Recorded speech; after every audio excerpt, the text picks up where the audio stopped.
ஆட்சி. ஸ்டாலின் அவர்கள் எவ்வளவு முயற்சி பண்ணி பார்த்தார். அம்மா மறைவுக்கு பிறகு இந்த இயக்கத்தை உடைக்க முயற்சி செய்தார், உடைக்க முயற்சி செய்தார். அத்தனையும் உங்கள் துணையோடு தவிடுபடியாக்கப்பட்டது. திரு ஸ்டாலின் அதிமுகவை உடைக்க எத்தனையோ அவதாரத்தை எத்தனையோ ரூபத்தில் எடுத்து பார்த்தார்.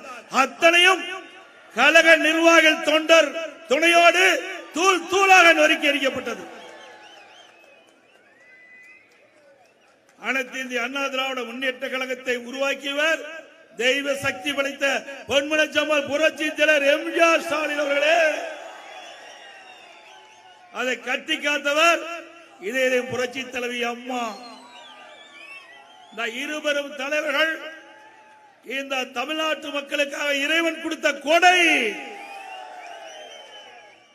நம்முடைய தலைவர்கள் மக்களுக்காக வாழ்ந்தார்கள். சில தலைவர்கள் வீட்டு மக்களுக்காக வாழ்ந்தார்கள்.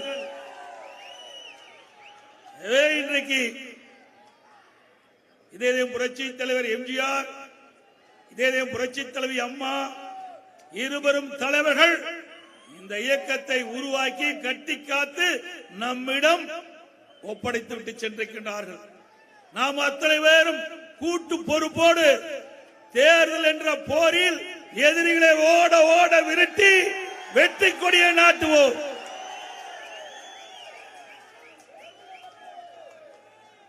அனைத்து இந்திய அண்ணா திராவிட முன்னேற்ற கழகத்தை பொறுத்த வரைக்கும் தமிழகத்திலே 30 ஆண்டு காலம் ஆட்சி செய்த கட்சி.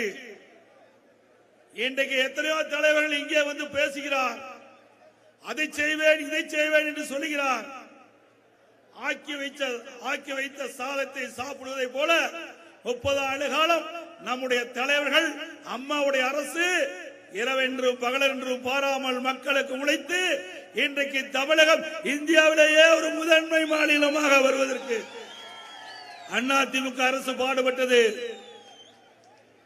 ஓராண்டு 2 அல்ல, 30 ஆண்டு காலம் உழைத்த உழைப்பு அதிமுக அரசு. அதனால் தமிழகம் அனைத்து துறைகளிலும் அகில இந்திய அளவிலே உயர்ந்து நிற்கின்றது. புதிதாக ஒரு தலைவர் வந்திருக்கிறார். இதுல பாரதிய ஜனதா கட்சியில அவர் யாருன்னு உங்களுக்கு தெரியும். பிளைட்ல ஏறும்போது பேட்டி கொடுப்பார், இறங்கும்போது பேட்டி கொடுப்பார். பேட்டி கொடுப்பதுதான் அவருடைய வேலை. பேட்டி கொடுத்து தலைவர் மக்களை ஈர்க்க பார்க்கிறார். இன்றைக்கு தலைவர்கள் பல வழியிலே மக்களை சந்திப்பார்கள். ஆனால் இந்த தலைவர் டெக்னிக்கா அப்பப்ப பேட்டி கொடுத்து மக்களை நம்ப வைத்து வாக்குகளை பெற முயற்சிக்கிறார். அது ஒன்றும் தமிழ்நாட்டு மக்களிடத்தில் எடுபடாது. இங்கே உழைக்கின்றவர்களுக்கு தான் மரியாதை உண்டு. உழைக்கின்ற கட்சி அதிமுக கட்சி, மக்களுக்கு நன்மை செய்த கட்சி அரசாங்கம் அதிமுக அரசாங்கம். நீங்கள் எவ்வளவு பேட்டிகள் கொடுத்தாலும் ஒன்றும் எடுபட போவதில்லை. ஏன் நாங்க நினைச்சா பேட்டி கொடுக்க முடியாதா? தினந்தோறும் கொடுத்துக்கிட்டே இருக்கலாம். அதனால நாட்டு மக்களுக்கு என்ன பயன்? எப்பொழுது எதை சொல்ல வேண்டுமோ அப்பொழுது அதை சொன்னால் அது மக்களிடத்திலே நம்பிக்கை கிடைக்கும். எல்லாவற்றிற்கும் பேட்டி, எதுவுமே இல்லை என்று சொல்வதற்கே இல்லை. அனைத்து இந்திய அண்ணா திராவிட முன்னேற்ற கழகத்தை பொறுத்த வரைக்கும் தொண்டன் முதல் நிர்வாகி வரை மக்களுக்கு உண்மை செய்வதை மற்றும் வாக்குறுதியாக கொடுப்பார்கள். அது ஐஎஸ்ஐ மாறி அதிமுகவுக்கு கொடுக்கப்பட்ட வாக்குறுதியை நிறைவேற்றுகின்ற ஒரே கட்சி அதிமுக கட்சி, அதிமுக அரசாங்கம். இதே புரட்சி தலைவர் எம்ஜிஆர் இருக்கும் போதும் பல்வேறு வாக்குறுதிகளை கொடுத்தார். அவர் இருக்கின்ற வரை நிறைவேற்றினார். மக்களிடத்திலே வாழ்ந்து கொண்டிருக்கின்றார். இதே புரட்சி தலைவி அம்மா அவர் இருக்கின்ற பொழுது என்னென்ன வாக்குறுதி கொடுத்தார்களோ அதையெல்லாம் தவறாமல் நிறைவேற்றினார்கள். நாட்டில் எத்தனையோ தலைவர்கள் பிறக்கின்றார்கள், வாழ்கின்றார்கள், இறக்கின்றார்கள். மக்கள் மனதிலே வாழ்ந்து கொண்டிருக்கின்ற தலைவர்கள் நம்முடைய தலைவர்கள். பொன்மனச்செம்மல் புரட்சி தலைவர் எம்ஜிஆர், புரட்சி தலைவி அம்மா இன்றைக்கு மக்கள் மனதிலே வாழ்ந்து கொண்டிருப்பதற்கு காரணம் அவர் வாழ்ந்த காலத்திலே எண்ணற்ற நன்மைகளை மக்களுக்கு செய்த காரணத்தினாலே இன்றைக்கு மக்கள் உள்ளத்திலே தெய்வமாக வாழ்ந்து கொண்டிருக்கிறார். இந்த தலைவரை போல எத்தனை தலைவர்கள் வந்தாலும் அதிமுகவை ஒன்றும் செய்ய முடியாது. இது தொண்டர் நிறைந்த கட்சி, தொண்டர் நிறைந்த கட்சி அதிமுக கட்சி. உங்களை போல் தலைவன் தலைவன் என்று சொல்லுகின்ற கட்சி அல்ல. இங்க எல்லாரும் ஒரே பதவியில் இருக்கிறோம். ஆக மேடையில் இருப்பதும் சரி, இங்கே நிற்பதும் சரி, சரி சமமாக பார்க்கக்கூடிய கட்சி அதிமுக கட்சி. இங்க ஏற்ற தாழ்வே கிடையாது. யார் உழைக்கின்றார்களோ, யார் இயக்கத்துக்கு விசுவாசமாக இருக்கின்றார்களோ அவர்கள் நிச்சயமாக ஏதாவது ஒரு பதவிக்கு வந்தே தீர்வார்கள். இன்றைய தினம் மத்தியிலிருந்து அடிக்கடி தமிழ்நாட்டுக்கு வந்துட்டு போயிட்டு இருக்கிறாங்க. அதனால என்ன பிரயோஜனம்? வர்றவங்க ஏதாவது ஒரு திட்டத்தை கொடுத்து அதனால மக்கள் நன்மை பெற்றிருந்தா பிரயோஜனம் உண்டு. அதை விட்டுட்டு நேரா ஏரோப்ளேன் வந்து இறங்குறாங்க, ரோட்ல போறாங்க, அதோட முடிஞ்சு போச்சு கதை. மக்கள் ஓட்டு போட்டுருவாங்களா? என்ன தமிழ்நாட்டு மக்கள் என்ன சாதாரணவர்களா? அறிவு திறன் படைத்தவர்கள். எது சரி தவறு என்று எடை ஓட்டு பார்த்து தீர்ப்பளிக்கக்கூடிய மக்கள் தமிழ்நாட்டு மக்கள். இந்த ஏமாற்று வேலையெல்லாம் ஒண்ணு எடுபடாது. தமிழகத்திலே நாங்க கஷ்டப்பட்டு 30 ஆண்டு காலம் சிறப்பான ஆட்சி அடைத்து பல்வேறு திட்டங்களை கொண்டு வந்து நிறைவேற்றி இன்றைக்கு அதிமுக ஆட்சியிலே நிறைய நன்மைகள் மக்களுக்கு கிடைத்திருக்கின்றது, கிராமத்திலிருந்து நகரம் வரை. இப்படிப்பட்ட சூழலில் யாரோ வந்து ஏதோ பேசி மக்களை குழப்பி அந்த குழப்பத்திலே அரசியல் ஆதாயம் தேட முயற்சிக்கிறார்கள். அது ஒருபோதும் நடக்காது தமிழகத்திலே. இன்றைய தினம் பாரதிய ஜனதா கட்சி சேர்ந்த தலைவர் இந்த பகுதியிலே நான் அதை செய்வேன் இதை செய்வேன் என்று தினந்தோறும் வாடிக்கையாக பத்திரிகையின் வாயிலாக ஊடகத்தின் வாயிலாக கருத்தை தெரிவித்து வருகிறார். இங்கே ஒரு மிகப்பெரிய திட்டம், அந்த திட்டம் பரம்பிக்குளம் ஆழியாறு அணைக்கட்டு பாசன திட்டத்தில் விடுபட்டுள்ள ஆனைமலையாறு நல்லாறு திட்டம். அந்த திட்டத்தை இவர் நிறைவேற்றி தருவாராம். எப்படி நிறைவேற்ற முடியும்? இது மாநில அரசாங்கத்தினுடைய பிரச்சனை. தமிழ்நாடு அரசு, கேரள அரசு இரண்டு அரசுகளும் பேசி தீர்க்கக்கூடிய பிரச்சனை. அதன் அடிப்படையில் நான் முதலமைச்சர் இருந்த பொழுது திரு வேலுமணி அவர்கள் அமைச்சராக இருந்தார், திரு கருப்பணன் அவர்கள் அமைச்சராக இருந்தார், அண்ணன் பொள்ளாச்சி ஜெயராமன் அவர்கள் சட்டப்பேரவை துணைத் தலைவராக இருந்தார். 3 பேரை அழைத்துக் கொண்டு நேராக கேரளா சென்று அங்கே கேரளா முதலமைச்சர் பினராயி விஜயன் அவர்களை சந்தித்து பேச்சுவார்த்தை நடத்தினோம்.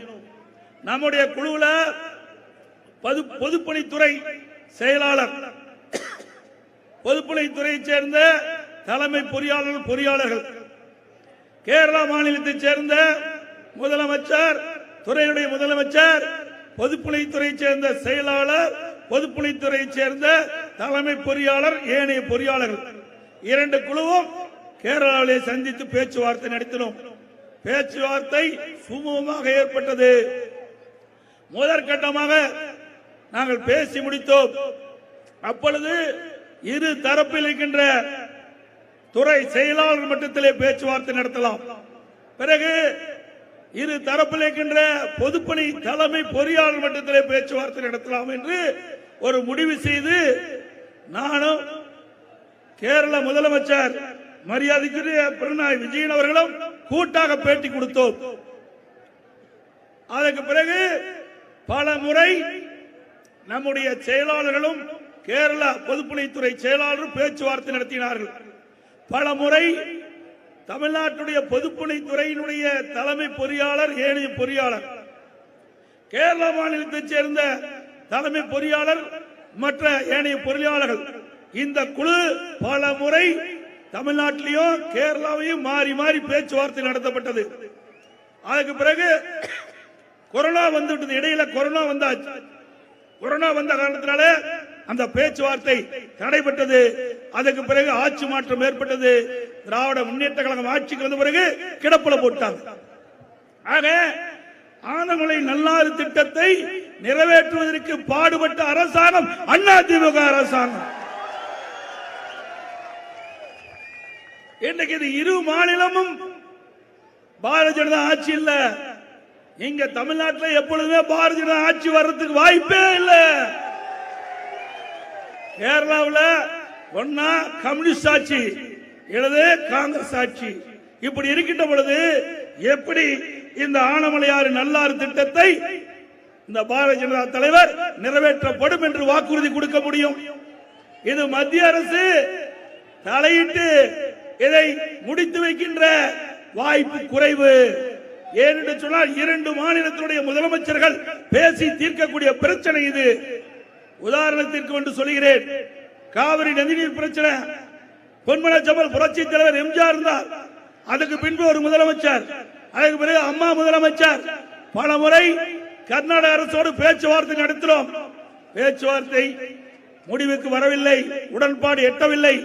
உடனே உச்ச நீதிமன்றத்திலே வழக்கு தொடரப்பட்டு அதன் மூலமாக சட்டத்தின் அடிப்படையிலே நமக்கு தீர்ப்பை பெற்றோம். ஆக மத்திய அரசினால் இந்த பிரச்சனை தீர்க்க முடியாது. மாநில அரசுகள் தான் இந்த பிரச்சனை தீர்க்க முடியும். இன்னும் ஒன்று, உச்ச நீதிமன்றம் அளித்த தீர்ப்பு, காவிரி நதிநீர் பிரச்சனைக்கு உச்ச நீதிமன்றம் தீர்ப்பு கொடுத்திருந்தது. அந்த தீர்ப்பை கூட மத்தியிலே ஆண்ட பாரதிய ஜனதா கட்சி நிறைவேற்றுவதற்கு காலதாமதம் செய்தது.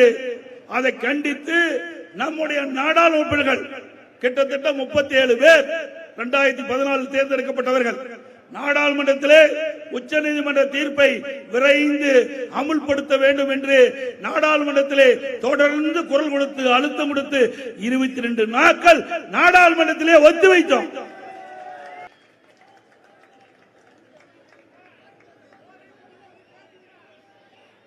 அதே போல இன்றைக்கு விடியா திமுக அரசு பொறுப்பேற்று 3 ஆண்டு காலம் ஆகிறது. திரு ஸ்டாலின் போற பக்கம் எல்லாம் பேசுறார். அனைத்து இந்திய அண்ணா திராவிட முன்னேற்ற கழகம் 10 ஆண்டு காலம் இருண்ட ஆட்சி என்று குரல் கொடுத்திருக்கின்றார். திரு ஸ்டாலின் அவர்களே, நான் தெளிவாக சொல்லிவிட்டேன். இந்த தேர்தல் பிரச்சார மேடையிலிருந்து பேசுகிறேன்.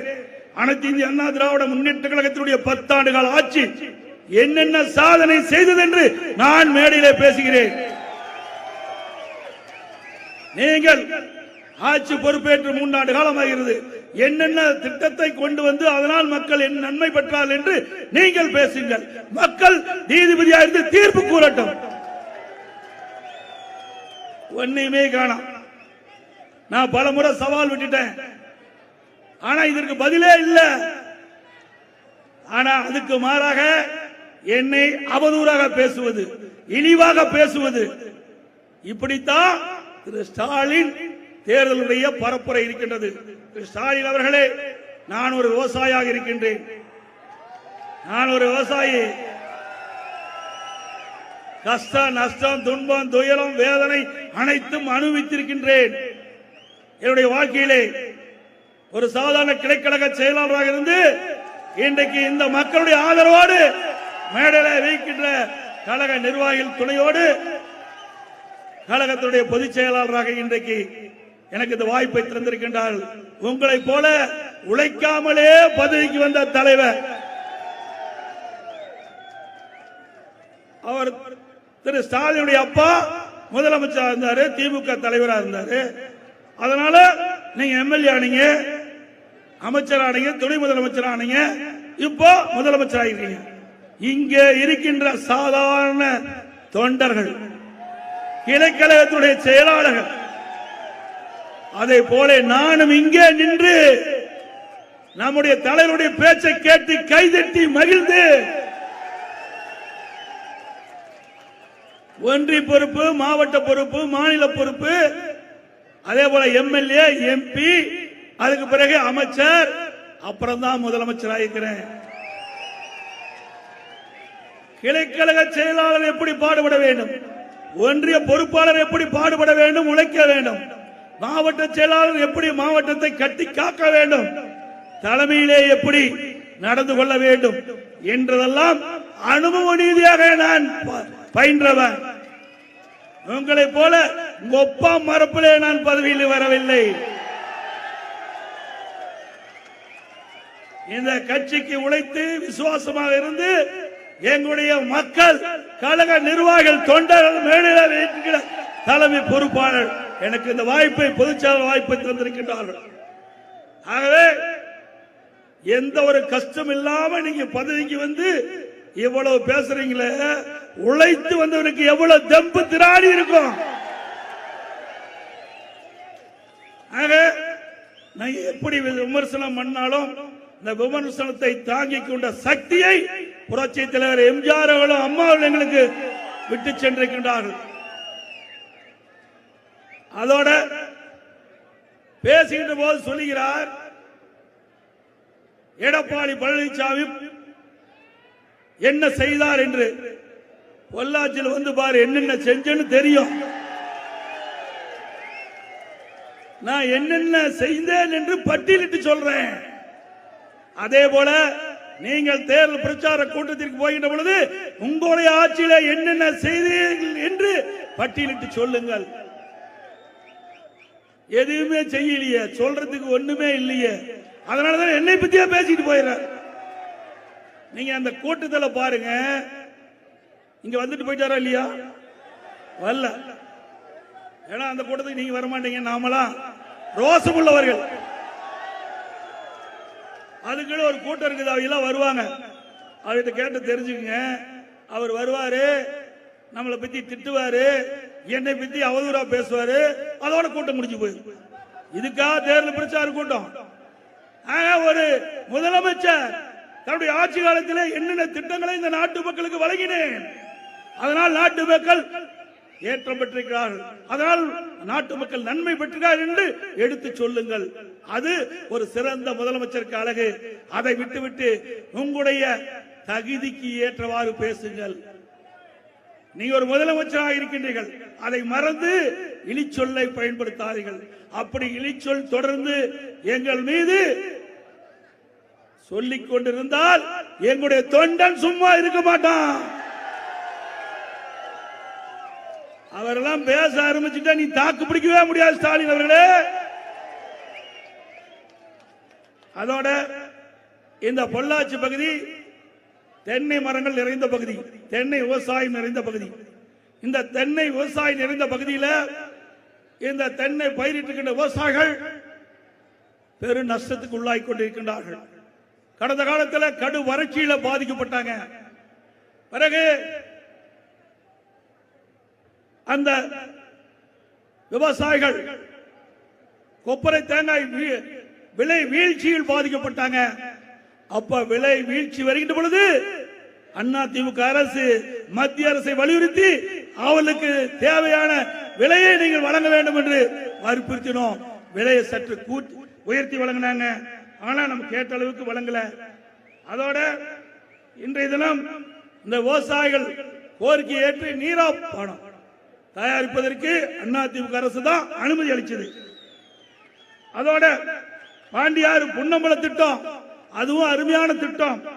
அந்த திட்டத்தை நிறைவேறுகின்ற பொழுது நமக்கு கூடுதலாக 10 டிஎம்சி தண்ணீர் பவானி சாகர் அணைக்கு கிடைக்கும்.